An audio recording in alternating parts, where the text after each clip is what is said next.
JJ, congratulations. Episode number 1000. Well done, man. Thank you.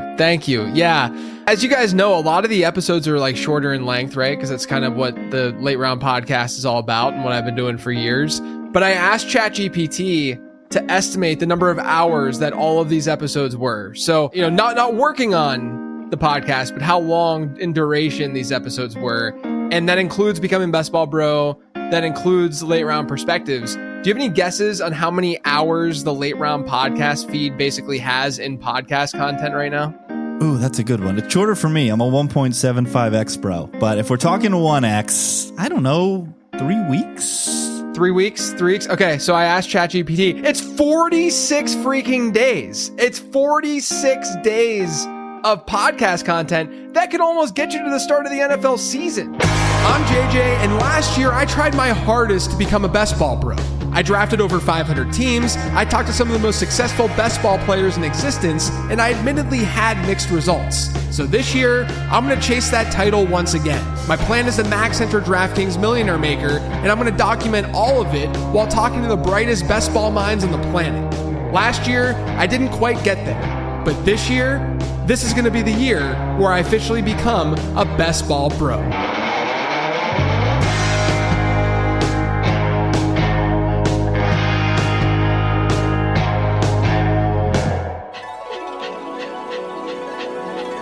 This episode is sponsored by DraftKings. There's no better way to lock in your fantasy dominance early than with Best Ball on DraftKings, where you draft once and ride your roster all season long.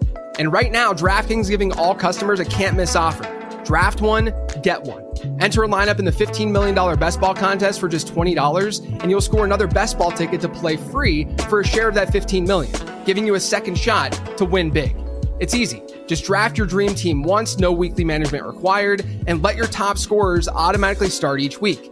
Across the whole season, every breakout star, every clutch play, every touchdown will count towards your quest for a share of $15 million.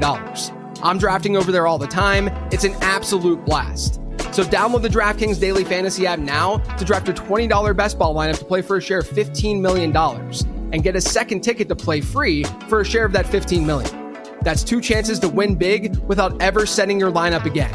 Draft one, get one, only on DraftKings. The crown is yours.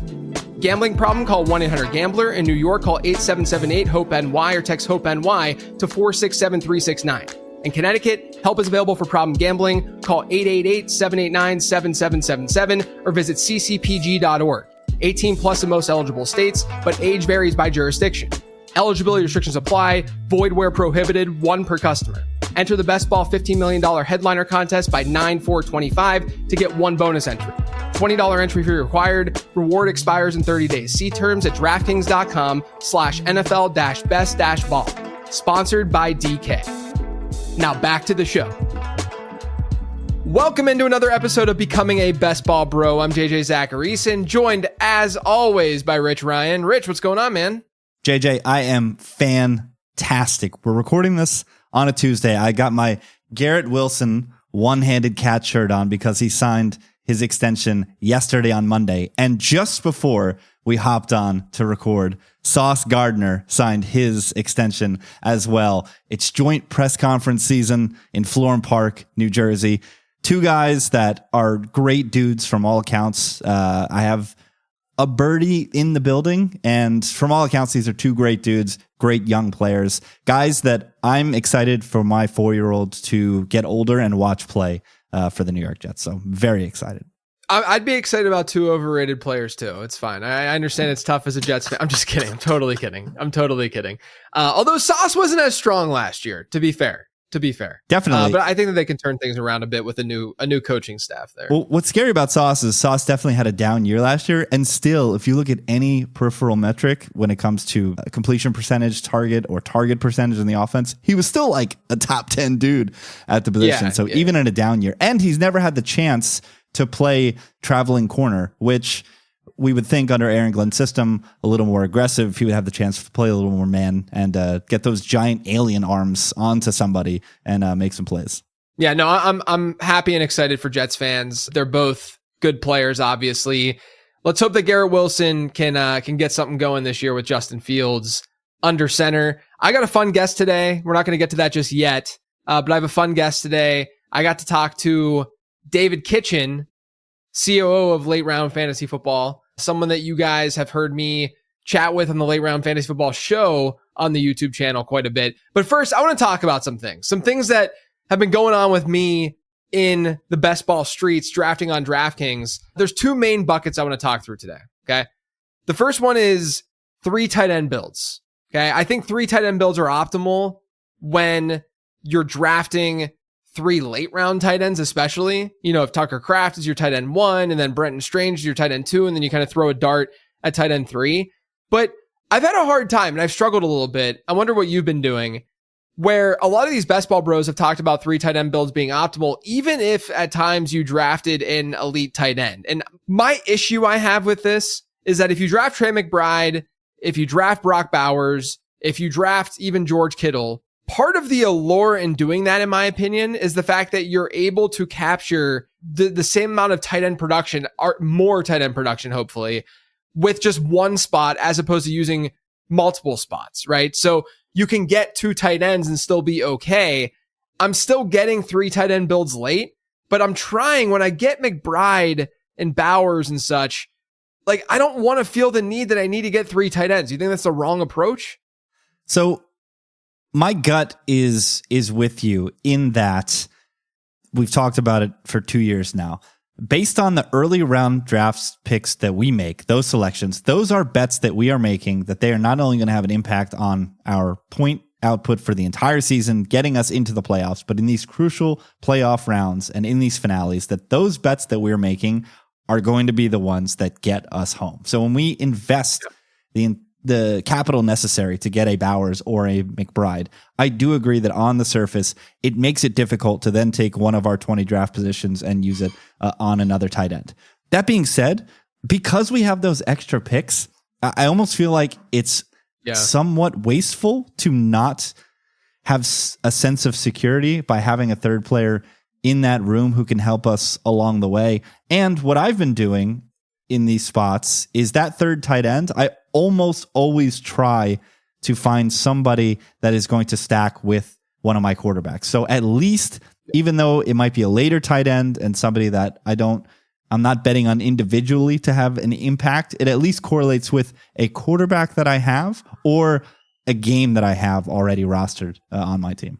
Yeah, my thing is, like, if I'm going to get, let's say I get Trey McBride and then I get, I don't know, Brenton Strange, I think is probably like the cutoff where you could go either way with a third tight end, right? Because if I'm going to draft a tight end before Brenton Strange, that's going to be like a Tucker Kraft. And to me, Trey McBride and Tucker Kraft, you don't need another tight end, right? But I think that the attractiveness of going McBride or Bowers in these scenarios and still going 3 tight end would be getting 2 tight ends in the final 3 rounds of your draft, and that being it, and not worrying about tight end in between and then stacking that way. So I think that's when I'm going 3 tight end, but I also don't want to force it. I'm fine with getting 2 tight ends, even though 3 tight ends are probably generally optimal. The one thing I do want to talk about though today in more detail is not falling behind at quarterback. I think anyone who drafts on DraftKings notices this more and more as they draft more and more. And we've been talking about this for weeks on this show. But I want to give you a real life example so people can really wrap their heads around what's going on at quarterback over on DK. Okay. So I was in a draft yesterday. I had the 103. I took Justin Jefferson first overall in that draft, or first, with my first round pick in that draft. Here's how my first 10 rounds went. Okay. Justin Jefferson, Jonathan Taylor, Tyreek Hill, Amarian Hampton, Jalen Waddle, because I wanted to pair him with Tyreek Hill, Chris Godwin as a bring back for that Miami game, Jacoby Myers, Jordan Mason, Jalen Warren, and JJ McCarthy. So for the first 10 rounds, I felt pretty decent. Like, not like the most amazing team in the world, but, you had some correlation with the pass catchers. You had a bring back situation with Miami, Tampa Bay. You had Minnesota stack with Justin Jefferson, Jordan Mason, and JJ McCarthy. And then I was at the 1103. And in the 11th round, I sat there and I said, look, I could get Tua right now and draft him, 15 picks ahead of ADP, something along those lines, 15 to 20 picks ahead of ADP. Or I could wait for it to come back to me and hope that Tua falls 3 picks after ADP. Okay. Because his ADP was 139, I believe, and I was at 142, if I remember correctly. And so I decided to pass on Tua. And I took Jaden Higgins, because what Jaden Higgins did for my team is, number one, paired him up with Amari and Hampton for week 17, but also opened up an opportunity for another stack of CJ Stroud, going with CJ Stroud and Jaden Higgins. Obviously I wanted Tua because I had Tyreek Hill and Jalen Waddle. Stroud goes mid-round 12, which I think objectively is too early for him, but whatever. He goes mid-round 12. Tua goes unstacked 1 pick before me. Okay. Very tilting. Only because it was 1 pick. I would have rather Tua went 3 picks after I decided not to take him. Right now, I'm in a situation then where I'm in round 12, the end of round 12, and I only have JJ McCarthy. So if I pass on a quarterback, I run a serious risk of not having 3 starters on my team. And I know with a build where JJ McCarthy is my QB1, I'm going to need 3 starters, right? And most builds I'm taking 3 quarterbacks, but let alone when my first quarterback is being taken, in the 10th round, in the late 10th round. So what I ended up doing, I forced, getting Bryce Young, because I knew there were stackable pieces after that, which is part of the reason why I have a lot of Bryce Young right now, is because he's just the desperation emergency kind of quarterback in that situation. And then I took Geno Smith in the very next round ahead of ADP because I had Jacoby Myers, right? But I look at that board, okay?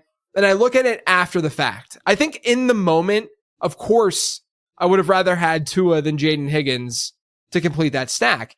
But I think in the moment, the decisions I made were not necessarily the wrong decisions to make, right?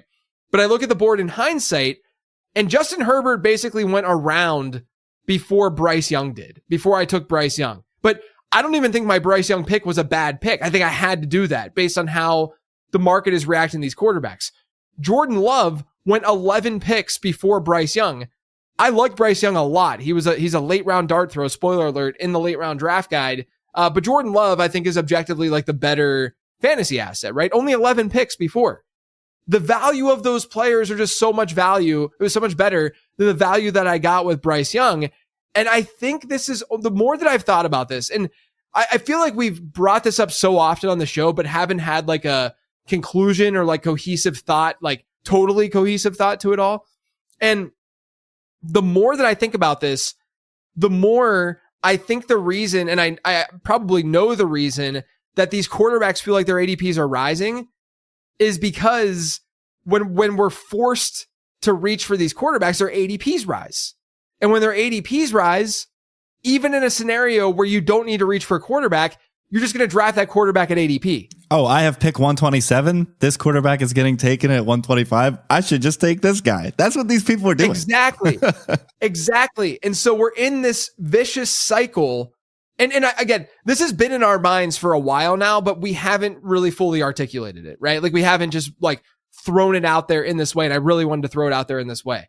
But this is why at the end of the day, we're seeing what we're seeing with some of these QB2s in some drafts. And you'll see it fluctuate. Some drafts, CJ Stroud will fall a little bit, or Trevor Lawrence will fall a little bit. And if you're lucky enough to need that player for a stack to complete a stack and he just falls into your lap, that's it's a rarity these days. It probably happens 1 every 15 drafts, but that's great if that ends up happening. But this is why I think if you can get one of those round 9, round 10 quarterbacks in best ball at the moment, that tier of maybe Bo Nix to, let's say, Dak, something along those lines, those types of players, and you can pair them immediately with another one, you have the flexibility then to really push the market and push the draft board later, where, if someone doesn't want to get Cam Ward, if someone doesn't want to get Aaron Rodgers, there's your QB3 that you can push later. And in a worst case scenario, you can still have 2 quarterbacks and be okay. If you have Dak Prescott, I'm not looking at bye weeks or anything right now, but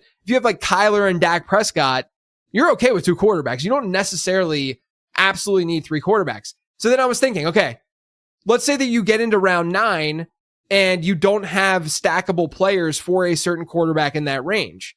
And I think what I need to do is just force it a little bit more, even though I'm overexposed to these guys to begin with, at least versus expectation. But I think forcing it a little bit more with Kyler and with Justin Fields, because those two, Kyler, you can get Michael Wilson late. Justin Fields, you have the mobility, obviously, Mason Taylor, and then you have even Reynolds if you want to go super late, with just a random player in round 20 that's not getting drafted in every single millie right now. It's difficult to do it with Brock Purdy because all of his pass catchers go before Brock Purdy gets drafted. It's difficult to do it with Caleb Williams. Maybe not, though, if Colston Loveland, you could still go that route. So I don't want to totally throw that out. And it's almost impossible to do with Dak Prescott because, you could technically get Jake Ferguson and pair him with Jaden Blue maybe, but you're really asking for like a very specific outcome in that case, in my opinion. And then there's some other guys, later that you can do it with, of course. But I'm thinking about that area of the draft where you're maximizing value in terms of points per game with those players because the guys who should be going way later are now going not way later. And so what that does is it makes the round 9 and 10 guys more valuable because you're getting a better deal on them versus the deal you're getting on a mid to low end QB2, right? And so who are the guys that we can really focus on that we can stack later if we don't have that stack? Kyler and Justin Fields, I think, are the two that we should probably, I'm just trying to narrow my exposure down a little bit more, but I think we should be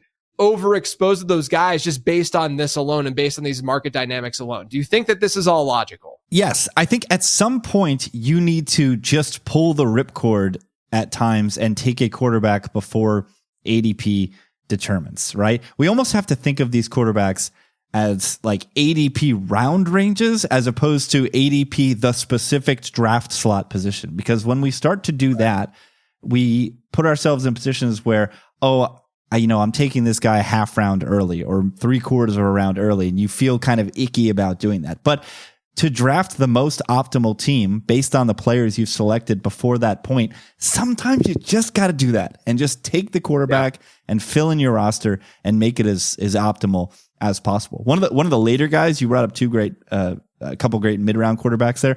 One of the later guys that has just been a great ripcord for me is Daniel Jones. This morning, had an absolute catastrophe at the quarterback position. I actually was able to pull the ripcord and I built a Bayshall Tootin, Daniel Jones, AD Mitchell game stack within the last couple rounds. Pull the ripcord, get it in there, get some value. Maybe not the greatest names when you come to Jones and AD Mitchell, but they are correlated. They have upside. So if you are going to risk it, if you are going to play the max leverage and wait, you have to be able to pull the ripcord and get these creative stacks later. But at the end of the day, you just don't be so married to ADP in some of these spots at quarterback. It needs to be treated as a separate position completely. This is why when I looked at my exposure and I realized I have a ton of Bo Nix right now. And I think this is why I have a lot of Bo Nix. Just subconsciously, he will get drafted at ADP pretty frequently because people aren't necessarily reaching for Nix because they don't need to reach for Nix at that time because there's a lot of other quarterbacks still available. So they're like, oh yeah, I don't necessarily need to force the issue unless I have Cortland Sutton or something like that. But we know that people still aren't drafting based on correlation anyway, and they're not drafting based on that to begin with. So I've been getting Bo Nix naked. Sometimes I'll get Evan Ingram, but I don't even need Evan Ingram because you can get Marvin Mims, you can get Devon Vele, you can get all these random wide receiver pieces while Nix himself and J.K. Dobbins is a running back, while Nix himself has mobility and rushing upside where he could have standalone upside with a multiple rushing touchdown game. That to me is really interesting. So I'm getting Nix even I'm fine getting him naked for sure and drafting him and he'll fall past ADP. And then when he does fall past ADP, you're getting a massive value because the other quarterbacks are going to be going higher than they probably should. And it's only going to get worse. We're at the start or the middle of July now. You've got the great offer of draft one, get one from DraftKings right now. I was in a group chat with some of my buddies from Elon. Shout out Elon yesterday. They got some DraftKings offers to draft best ball this week as well. So these offers are only going to go out. More casual players are only going to start getting interested into football now and headed into August and closer to the season. So this quarterback fixation, I fear, will only get more intense the closer we get to kickoff. Yeah. My only thing with that is I wonder, and I don't have the answer to this. I'm just thinking out loud. I wonder if when more casual players come in and enter the fold, if they're going to draft that upper tier of quarterbacks higher. I'm not even talking about the elite tier, but just the next guys, right? If they're going to, because if all those guys start to get boosted up more, then it's actually going to make then finally the QB2s feel a little bit more easier and giving us a decent appetite to draft them, because of that as well. But like, what's interesting to me is that like Jackson Dart, for instance, is not moving that much in ADP, right? While all of, not to say that he's going to be a stud or that he's going to start all season, but if you get two really solid quarterbacks and you feel really good about them, and you can wait and quite literally throw the dart at Dart and get him, in it, like far, far past where the other guys are going, simply because those other guys have that season-long allure and that season-long upside. But that to me is a perfect QB3 situation because he's probably going to be starting during the most important part of the fantasy season, which is the fantasy playoffs. Yeah, I think the guys that have the stink on them, whether it be the organization that they're in or they're coming off a bad season, like Jordan Love. Jordan Love has been slipping this entire summer-long draft process because he had a less than stellar season last year based on everybody's hype going into last year, all these weapons, great coaching staff. And yeah, Jackson Dart down 17 picks since we started doing this in May. Like, is the casual dude who gets this DK offer going to go in there, march in there, and put Jackson Dart on his team? I'm not too sure. Right. I do think that Dart is likely. Like, if you're going to look at the Giants quarterbacks, would you not say that Jackson Dart is the most likely to be starting during the fantasy playoffs this year? Oh, 100%. Like, the only scenario with which I'm not betting on Jackson Dart playing the most meaningful snaps for us in these contests is in some scenario where Dable's trying to protect his job. The Giants have somehow gotten out to a playoff contention spot where they're battling for the like 7th a 6 seed. and 7 start or something like that. Some miraculous start. Other than that, if this goes as expected based on their Vegas win total and they struggle a little bit and it seems like Daboll's got some buy-in from ownership that they get to groom Jackson Dart, it seems most logical that Dart will be playing these snaps, yes.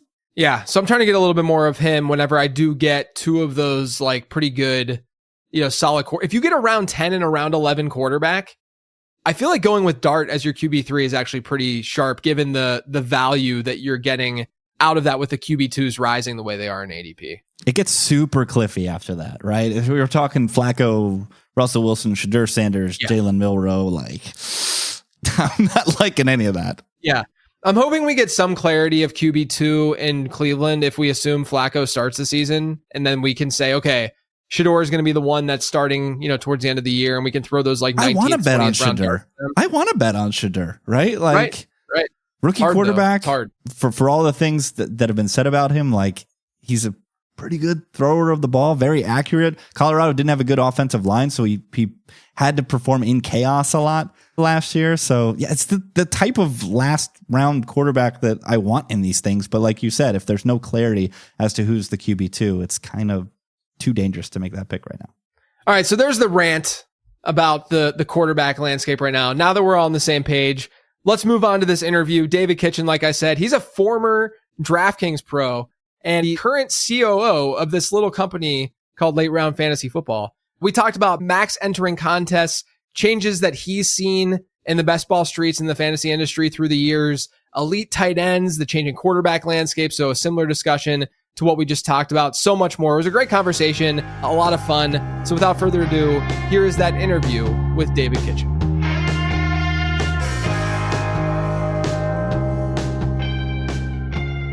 All right, Kitchen, you were once a DraftKings pro, and you've been around the fantasy football streets for over a decade now. It's been a minute. So I got to ask you, what do you think's changed the most, the way that people just generally draft, and what makes drafting easier or more difficult these days? Yeah, JJ, thanks for bringing up the DraftKings Pro days. That was like during the beginning of daily fantasy, like the peak of DFS.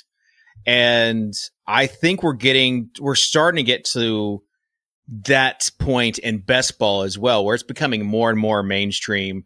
People are rolling out content earlier and earlier. Sites are rolling out their contest earlier and earlier. So I think as far as the drafting goes, we still haven't reached the peak for what best ball is. I think it's going to be like mainstream. And so if you're asking like the biggest ways that people are drafting now, definitely stacks. On DraftKings, definitely taking quarterbacks earlier. And you're like, no, because you've been drafting with this mindset of you want to get these quarterbacks later. And you want to just yell at the chat that they're doing it wrong.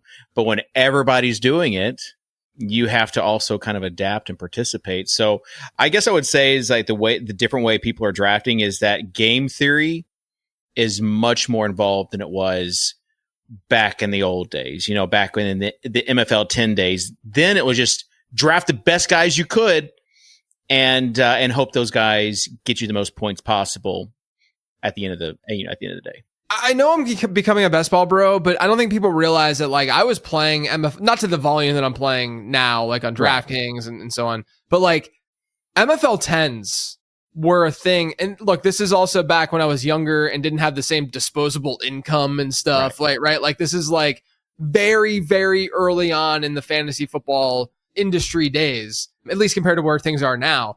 And I thinking back on that, I feel like it was just people were just they had no true strategy when they were drafting those teams. But it was so fun. And that was the whole point. Yeah. I remember in our like DK Pros best ball or in our DK Pros chat, Adam Levitan and me were talking about we should all start a best ball site. And then we got looking into the, all the regulations but that was the whole point is up until then, you had to participate in a mock draft to get your beak wet in like June or July. Now people are drafting before the NFL draft has even taken place, and they are trying to account for whatever they can to get the largest like EV over the playing field. And now you have tools. And that has also followed the DFS side of things, where when DFS first came out, people didn't really have projections to look at. They were drafting or putting their teams together with vibes and all hand built. Mm-hmm. Now you have some optimizers that are making it easy to enter 150 teams or to see like the sims. And so you're seeing more advanced tools come into this space, especially these large format fields, these millionaire maker fields that people are using. And yet people are still winning a millionaire maker with one bullet, just like they did back in the old days. So I think we're seeing the best ball scene kind of imitate the career arc that DFS has, except I think best ball just continue going bigger and bigger.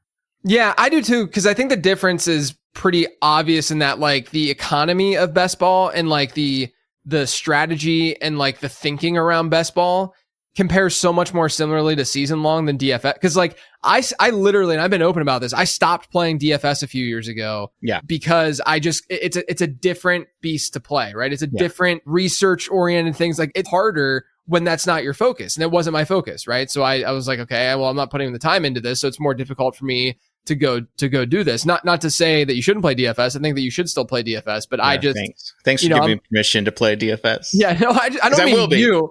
I mean listeners out there. Yeah.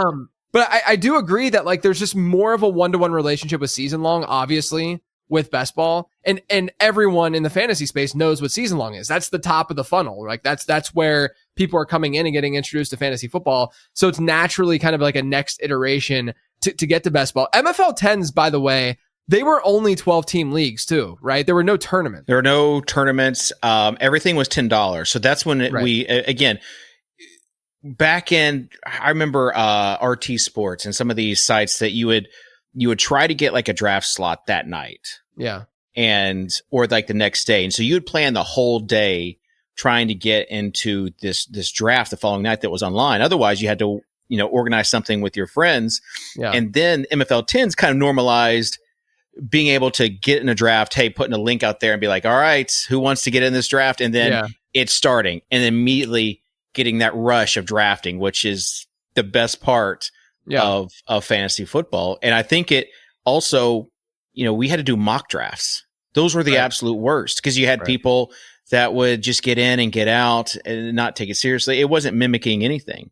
Yeah. And so I think that, if you have a few bucks to spend, you just enter however many drafts you want or your budget allows, and you'll immediately be more prepared for your season-long team than you would if you didn't. Yeah. So you kind of mentioned having like a single bullet in a contest, like I'm obviously documenting my journey in max entering the Millie, and that's 150 entries, and I'm at 70 right now. Am I ahead of you now? Are you at 70? I'm at 75. Okay. So but you are catching up. Yeah. So yeah, I mean, like, do you think that it's uber important to be able to max enter a contest like this, to have a chance to win a contest like this? I think this is the argument that we've heard for years and years and years in the DFS space, is that you're at a huge advantage if you're able to max enter a tournament versus just, and that's why more and more single entry stuff has come out and whatnot. But you still see some single entry contests on DraftKings, but like with the Millie in particular, this like big flagship type contest, do you think that people are at some sort of disadvantage by only having 5 lineups versus the 150? Yeah. And this is kind of mimics for me the DFS days as well, because back in the day you were max entering things, and now, I'm just not rich enough to be max entering a millionaire, like all these millionaire and high profile contests that they have. However, I'll max enter a lot of the single entry, the 3 max, and even like the 20 entry. And that will get me to where I want to be. And then I'll create 1 or 2 tournament teams and make sure I put them in the Millie, because like I call it an emotional hedge. Because if you just imagine the scenario where your tournament team wins the $3 or the $1 league, and then like if I had just put that into the Millie, it would have won. That's tough to come back from. So sure. I think, and this might be contrary to how some people think, I think number one should be like you're playing for entertainment. You're playing so that I guarantee you, even though I play DFS every week during football season, when week 16 and week 17 comes around, it doesn't matter how much money I have in DFS contests. I am glued to those playoff best ball, my teams that have advanced to that next round, that round 15, 16, 17. So that for me is like you're checking the teams, or if your DFS teams aren't doing good during the year, you immediately go to your best ball teams and see all right, who are some of the teams that like I did something right back in the day. So if you look at someone put together like a chart, a comparison chart, the 5 of the top 7 contests offered, like with their scoring platform, were on DraftKings, and you got the Pocket Passer, which is like the $250 entry. Mm-hmm. Like not many people have $250, but it's a single entry. And then you've got like the $50 3 max, but then you've got the Huddle, which is a $5, and you've got the Button Hook, which is a $3. And those are also in that top 7. And so right there, if you got $32, you have as much of a chance as the next guy or girl. So my thing is like, depending on your budget, play as much as you want to for the entertainment sake. Put a couple in the Millie, and then make sure you're getting those low dollar single entry 3 max, 5 max, because at the end of the day, it's about the entertainment aspect of things. Yeah, and I think that sites have done a better job of offering, lower stakes contests so that you can at least like test and see how good you are at these games versus, the market, if you will, even with $10 just to see how you compare to them. And then you can, either make the argument, hey, if I had a bigger bankroll, then I would be dominating the Millie the way that some other people are, or you'll realize that even when you are max entering a contest, it still doesn't guarantee you anything. At the end of the day, there's still a lot that goes into it and a lot of strategy that goes into it. They've got like that 20 max $3. Right. So for $60, you can play 20 drafts. That's a lot. Yeah. Especially if you do. And I encourage people when they first start, my normie friends is like, just getting a slow draft. Mm-hmm. Because it's going to take you a week, but then you'll have time in between picks to research. And it's just like a gradual thing where you do that. And by the time your draft comes, and if you've already done 20 drafts, you have a pretty good feel, at least like where people are. Because in our like friends and family leagues, you're going to get people that bring like their magazines. Nothing against magazines, but you're going to get magazines, but yeah. Yeah. Well, get an electronic draft guide instead. Some are saying that. Well, I think it's a late. Is it you? Do you offer the? Is it the late round draft guide? That's what it's called. Some are saying yes. Some are saying yes, it's the best ever. But yeah, people don't even realize that like new teams that players are on. Right. And so if you've been drafting all summer, you're immediately going to get a leg up on that. So those are some of the things we talk about, just translating from, because when we're talking in our little bubble, sometimes we're talking about like the people that 150 max. Yeah. And if you don't have like $3,000 to blow on drafts, which I get, not many people should or would, that's just the way that it is. Yeah. And the other thing is when you have 150 bullets in a draft, towards the end, especially, you're going to get weird with some things because you're going to get tired of drafting the same team. So you're not making as many teams as possible. That's why I would not go into a single draft being like, I've got to do this or this format if you're not like maxing it out, or I got to get like even exposure. Yeah. I would go with the guys that you like. Yeah. Go with the guys that JJ, has talked about or they've talked about in becoming a best ball bro. Cause that's kind of how I do. Yeah, I think that's really an important thing. And I've seen it a lot this offseason where like analysts on Twitter and such are like, there's too much content, or people on Twitter are like, there's too much content where the analyst is speaking to other analysts. Yeah. The analyst is speaking to other, high volume, high stakes players. You have to even out your entries. Everybody has to get 8% of a player. Yeah. Right. And I think it's really important that I think hopefully the questions that I've asked on this show on becoming a best ball bro have helped people with game theory and all that kind of stuff. But there's also instances where like when the person on the show, when the guest on the show is talking about like evening out exposure and getting and even in my live streams that I do where I drafted Derrick Henry the other day because I don't want to walk away with only 2% Derrick Henry this year. Like that's frightening, right? And so but I'm doing that because of the fact that I know I'm going to have a lot of lineups. But if you're only going to have 20, just go for it. Just go with what your research and gut says instead of necessarily evening things out because you're putting more money in and you have the opportunity to really flatten that exposure. For sure. And that's why you just have to trust yourself and the people that you choose. And at the end of the day, it's not exactly a lottery ticket, right? Because like there is skill, there is correlation, there's stacking, everything involved. But your chances of winning $1 million, you just have to like be real. There's like 800,000 people in this contest to even make it to week 17. That 1,000 team field is going to be like a huge accomplishment in and of itself. Yes. Exactly. All right. So you kind of mentioned what you always refer to as normies when you and I are having discussions and talking about things. You mentioned your league mates in your home league as normies. Yeah. More and more normies, if you you Yeah. And by the way, normies, I'm a normie, by the way.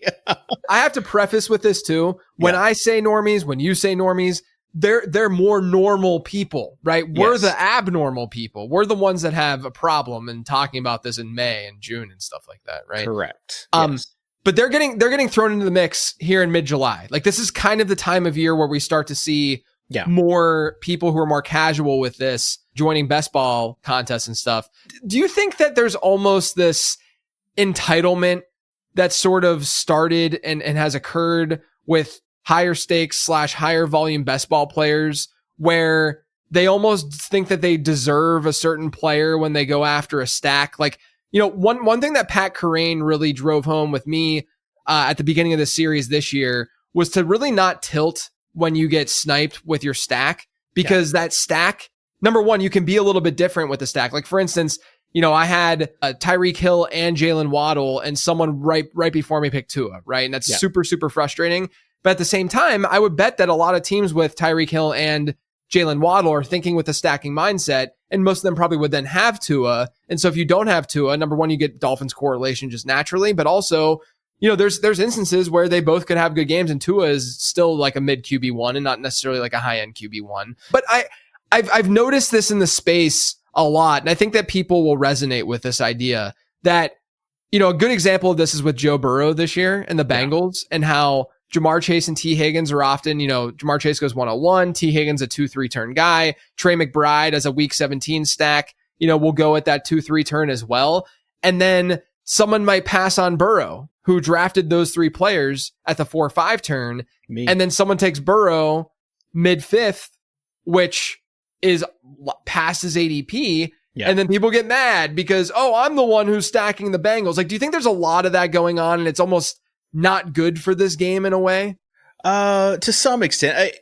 Also, we live in that bubble on X, on Blue Sky and Reddit, in Discord. So, and it's especially the first time you get, because you feel like you have worked your way into something where you have prepared for something. But the beautiful thing about best ball and drafts, and in particular, is that you don't know how the other 11 are going to feel about this. Like, you don't know what they're thinking, or like if they even have it. So there is some like entitlement, but if someone has entitlement, I just say like brush it off, because like there are going to be times where if you're going by ADP, you're just going to be like, I cannot believe I did not get that stack. Like, that quarterback is supposed to be there for me. Right. And I just think you have to realize it's a part of the game. And so I don't think it's ruining the game. I don't think it's tarnishing what we're doing, because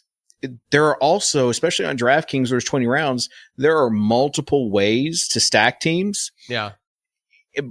And quarterbacks are going earlier. Yeah. And so I think that was the thing with me that was most frustrating, is feeling like everyone else had to have the same mindset of me, that you can only draft certain quarterbacks later on. And now they're being like pushed up. Yeah. And so I've had to adapt instead of wanting them to adapt to what I think is right. That's right. I think that's really key, though, because I think the best players are the ones who are adapting to that, as opposed to expecting the room to fall into their lap the way that they want it to fall into their lap, right? Yeah. Like, the best players at the end of the day are going to be the ones who are adjusting to what the market is doing. And we've seen the market change, especially at quarterback. I talked about that with Rich before the intro of this show. So yeah, I mean, it's definitely something that I think folks should keep in mind. I just, I've had my fair share of tilts, and I've shared those tilts on this show. I've seen them. Yeah. In mostly a joking way. But I do think that you have to, like, when people complain, if you have Puka Nacua and Devontae Adams and someone takes Matthew Stafford in round 6, that's pretty tilting, right? Yeah. Like, that's a frustrating outcome. But if you have Puka Nacua and Devontae Adams, and you are waiting for Stafford to fall to ADP, and you're waiting for after ADP, because even like the Tua example that I just shared, technically his overall ADP, I think at the time, was 139, and I was at 142. Technically, he went a little bit after ADP, a pick or two after ADP.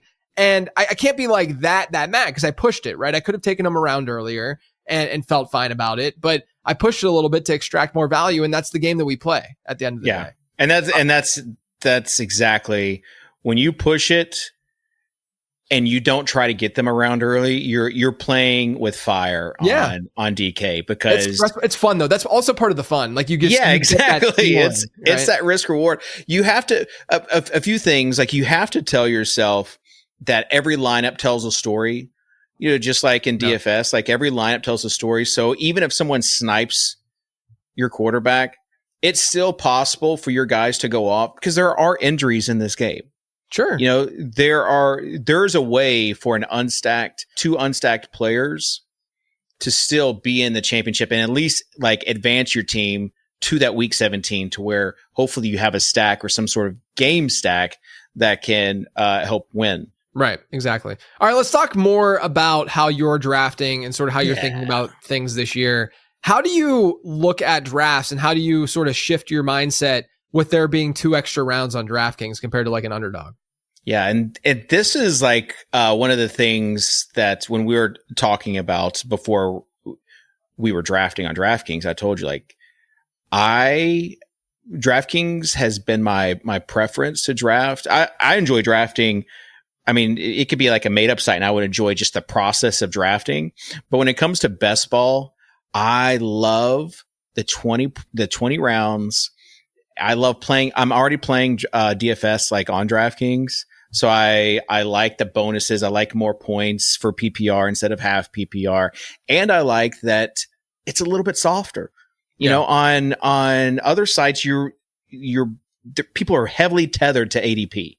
Right. And so just like your ADP, what you're supposed to, and you got some sharp people on DraftKings, you just never know sometimes. So there's falling values often, so you're having to really adjust. Like, okay, do I want to stack this guy, or do I want to take the guy who's like 30 spots past ADP? Right. And that's why I loved when Leone was like, I'll do anything if they drop far enough, on the Becoming a Best Bro episode. Cause that's how I am too. Like, I'll blow it all. I'll blow the whole plan up if if a round 9 guy drops to round 11. Right. Let's have some fun here.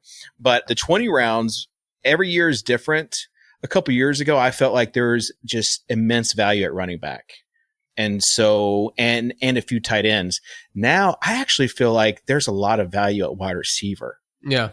In the 19th and 20th round. And typically that's not the case, but you've got some guys that you've talked about, Vele, A.D. Mitchell. I like Elijah Moore just as a potential just dart throw, but you got 2 extra dart throws basically. And so it allows you to get, for me, you're likely not getting a quarterback like you used to be able to in rounds 19 or 20.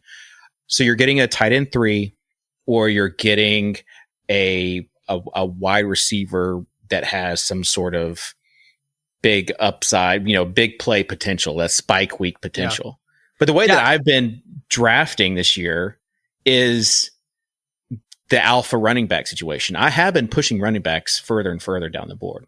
Yeah. The thing for me is like in those 19-20, it's like you said, you're getting your tight end 3, you're getting a random dart throw wide out, which like A.D. Mitchell, for instance, just given the talent profile and like his open rate score and stuff last year, shouldn't be like, he goes undrafted sometimes, or like Devon Vele I mentioned last week, and you mentioned just now, or you're getting a day 3 running back, like a random dart throw, right? Day 3 running back that Taj Brooks, Krosky Merritt, just some random guys that for those of you listening, Kitchen gave me kind of a grimacing look with the Krosky Merritt stuff, but yeah, I mean, like I'm very open to the range of outcomes of those running backs in that range too, just because, day 3 running backs, I haven't found there to be insane correlation with the kind of profiles they emerge with, right?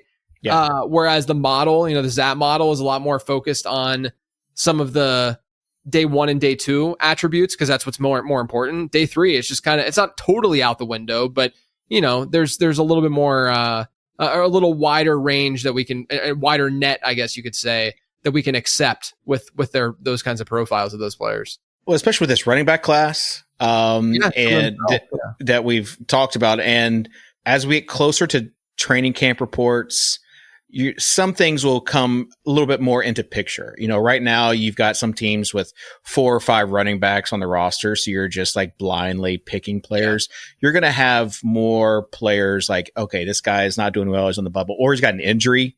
Yeah. And so you're going to be able to draft those 19th or 20th round guys with more confidence and probably more, grouping them together with your exposure. Yeah. Another question I have for you is that as you're entering a draft, are you actively thinking about lineup construction immediately when you get that draft slot, or are you just kind of going off of what the board gives you? And then my question is, because this is what I think ruined me a bit last year, when I do and kind of take what the board gives me, I feel like my roster construction ends up just being the same. And then when your roster construction is the same, you often get similar players and you're just not necessarily diversifying properly. Like when you're going into a draft, are you saying to yourself, okay, I'll probably go hero RB, and then you mostly go hero RB? Or are you saying at times, okay, you know what? I'm in the 9 spot. If Derrick Henry falls to me, I'm definitely taking Derrick Henry. Or if, I'm definitely going to go with Jonathan Taylor if I'm in the 3 spot, if Jonathan Taylor is there in the 2nd round, because I want to start to build some teams that are more running back heavy. Yeah. I don't really go into it with any sort of like plan unless something has happened, unless we get like Quinshon Judkin news where I'm like, I'm going to go in this draft and I'm going to get Jerome Ford, in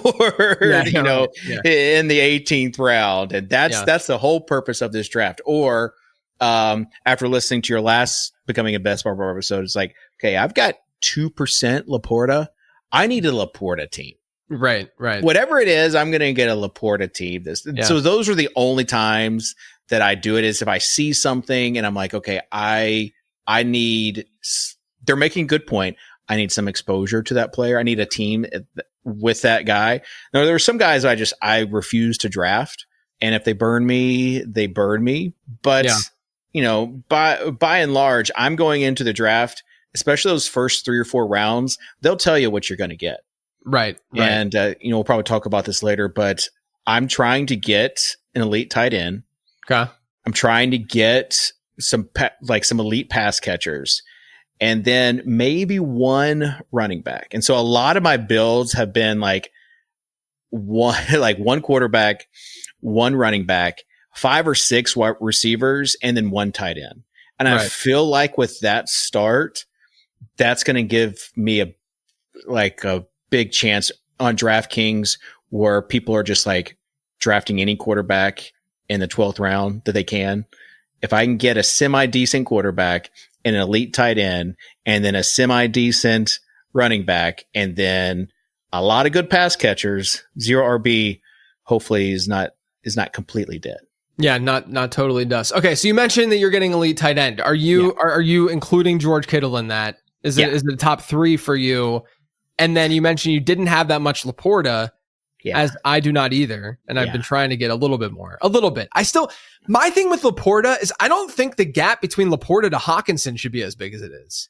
And that's my issue with it. And I'm not actively drafting Hawkinson, but yes, number one, I totally agree with reacting to news items before the market can, right? Good example, that was Devon Achane, right? Whenever the Jonnu Smith thing happened, he was going a little bit later than he does now. And if you drafted immediately after that happened, you could still get Achane at his, older ADP. Yeah, because ADP just kind of creeps down. It's not all of a sudden. Yeah. Right. And look, I mean, I know that he only rose like 3 or 4 spots, but that's 3 or 4 spots in the early rounds. Like that's a lot. Well, he's still going, sometimes you're getting people drafting him in the first round. Right, exactly. Or at the edge of the turn. Like it's from a philosophy standpoint, someone going directly into first round potential is big, because then it's going to push. I've been getting Genty in the second round sometimes. And I think that's probably because of the Achane news. Yeah, exactly. So I do think it's important to react to news in that way, and maybe even force it a little bit, just because you know that you're going to get an ADP value that way. So I think it's a really good point, to call out there. Let's talk about the quarterback stuff though, because you mentioned how the market is just kind of wild and these QB2s keep being pushed up and stuff. Has your quarterback approach changed? Are you getting the elite guys, or is it just too difficult if you're getting an elite tight end as frequently as you are? I'm getting some of the elite guys, and I'm trying to not just go all in. If the rankings say, that we get on Patreon as a late round member, if the rankings have Josh Allen as the best value, I still am okay, well, I have enough Josh Allen. I need to get some other guys because I feel good about that, around pick 90 to, 110. Yeah. I feel good about some of those guys that have high potential there, but past years, I would have never had 3 quarterbacks by round 12. Right. And now it's almost a given. You almost have to.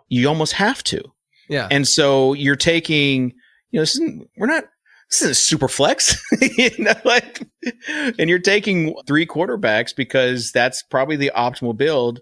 And again, it has changed a little bit the style that you're playing. So, I have a lot of Kyler and Caleb Williams and Justin Fields and that.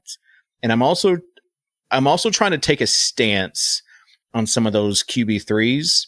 So for instance, Cam Ward. Yeah. Shocker. I'm the Titans fan. It kills 2 birds with 1 stone, right? Because I'm a Titans fan, and I think that he is undervalued compared to what he could do. And so I'm trying to take a stance on him as QB3, the same with Tua, because I think that if you're playing with the best possible outcomes, telling a story, if you're drafting Reek or Waddle, then you probably need to be telling a story that Tua is also going to have a good season and be injury free. And that's really what's keeping him back from not being if you draft Reek or Waddle and he gets hurt, then those Reek and Waddle teams are probably dust. Yeah. The one thing I do want to say about that tier of like Cam Ward, because I would put it as Bryce Young, Geno Smith, Cam Ward, Aaron Rodgers, right? Like maybe that grouping. I think all four of them are kind of decent values because oftentimes they fall back in the draft like multiple rounds versus the CJ Stroud, even Tua to a degree, like that kind of pocket passer group. And whenever I think about range of outcomes, like, would you be that shocked? And maybe you would. And maybe someone listening to this is saying, JJ, you're an idiot. But would you be that shocked if Aaron Rodgers outscored CJ Stroud this year? No. Happened last year.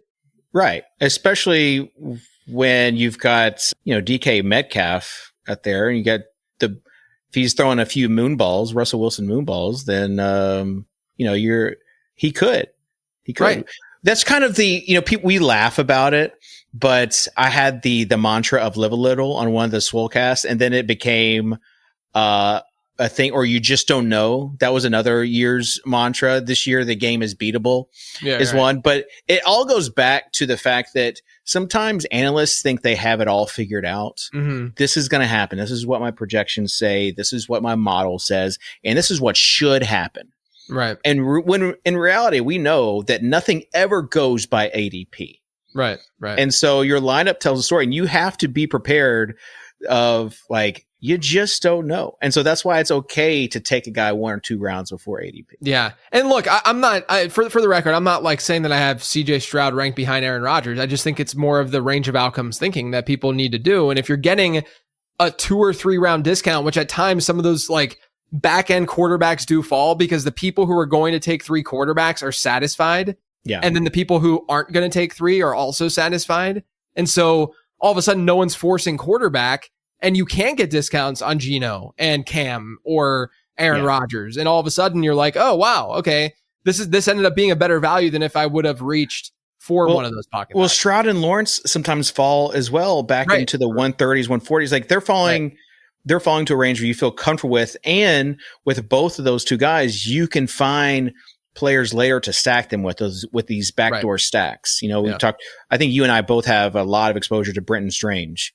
Tons. Yes. And so it's because a lot of times it's because you're having to draft Trevor Lawrence. The same thing with Stroud. Now you got Christian Kirk, who we've talked about in the late round fantasy football show on YouTube. There's a plug. But those are some guys that every lineup tells a story. That doesn't mean you have to be right about everything. You just have to be right about that lineup. You mentioned Sam Laporta. It sounds like you want more exposure with him. Are there any players right now that you've drafted that you wish you had more exposure of? Yeah, a little bit behind the scenes. Like when you and I have meetings, it's like half of like, okay, here's what's coming up. Here's the content schedule. Here's the emails. And the other half is, okay, here's my exposure to these guys. And so this past week, whenever you told me your exposure to TreVeyon Henderson, it sent me into panic mode because I don't have a lot of TreVeyon. And he's one of my highest rostered running backs. I know, that's scary because I told you I'm in that, that one running back in the first kind of 8 or 9 rounds. Yeah. And so TreVeyon falls in this. We've talked about how this year feels like it's the deepest that we've had. Yeah. And so I feel like I love Chris Olave. I love Calvin Ridley. Like those are guys that are going around TreVeyon that I'm going with the upside for the receiving right there. And so whenever you kind of told me, hey, you're an idiot for not having more TreVeyon, I thought, I didn't say that part. Well, you were thinking it.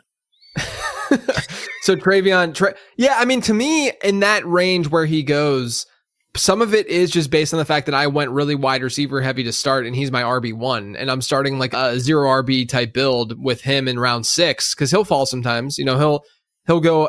Usually, if it's Ridley versus him, I am going Ridley still. Well, it's Ridley. It's Juwan Jennings, who we have a lot of. Yeah. It's I don't have a ton of Travis Hunter, but it's Dunze's in there. Yeah, Dunze's in that group. Yeah, there's good wide receivers. I just have seemed to gravitate towards TreVeyon because I loved him as a prospect and think that his situation's great. I also have 0% Ramondre Stevenson, so that's a pretty lopsided decision. You're drafting for upside, and Stevenson. Yeah, I have 0 Stevenson and 0 Brian Robinson right now. I don't have very much Brian Robinson either. Yeah. It's tough for me to click that name in a full PPR platform. The last question then. Who's the player that we're going to need this year? I think I just mentioned two, and I'll just go with those guys. I think you need Ridley and or Olave. Guys that if you're telling the story, everything is going right for them. Everything is going right for Olave as far as like he has some sort of decent quarterback that can get him the ball, and he stays healthy. That's a story you're telling with Chris Olave, that he stays healthy. If you look at his numbers when he's healthy, right, they are top 15 numbers. Right. And so on a PPR site, when he's a wide receiver 1 in that offense, they're probably not going to be winning a ton of games. So playing from behind, getting lots of garbage points, your garbage time point, you're going to have a chance with him. And then Calvin Ridley, we just talked about with Cam Ward, has an unbelievable deep ball. Guess who had the most air yards last year? Yeah. Calvin Ridley.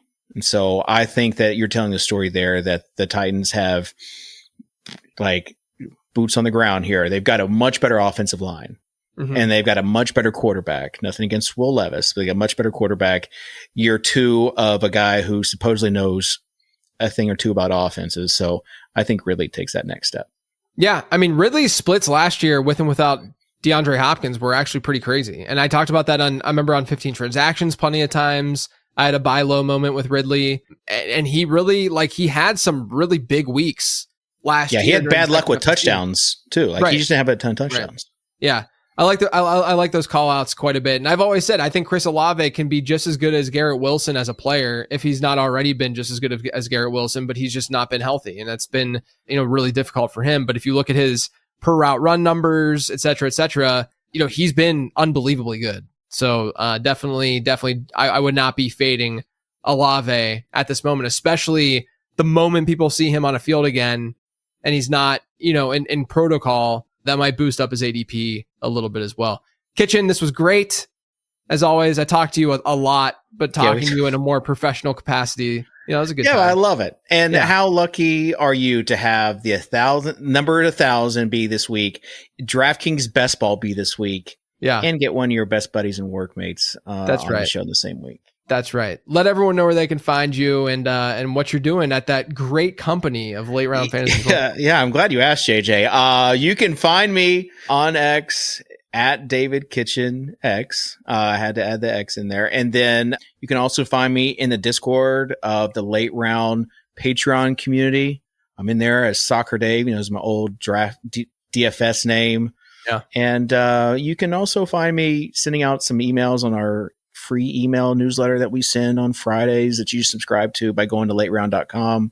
I help put together all of JJ's analysis into a beautiful document called the Late Round Draft Guide. That's right. So those are a few plugs right there. Yeah. Check it all out, lateround.com. I don't even need to say where to find me and stuff because Kitchen basically already said that on my behalf. But I'm on Twitter at lateroundqb. Make sure you are subscribed to that newsletter. Make sure you are checking out that draft guide over on lateround.com. Otherwise, everyone, thanks for tuning in.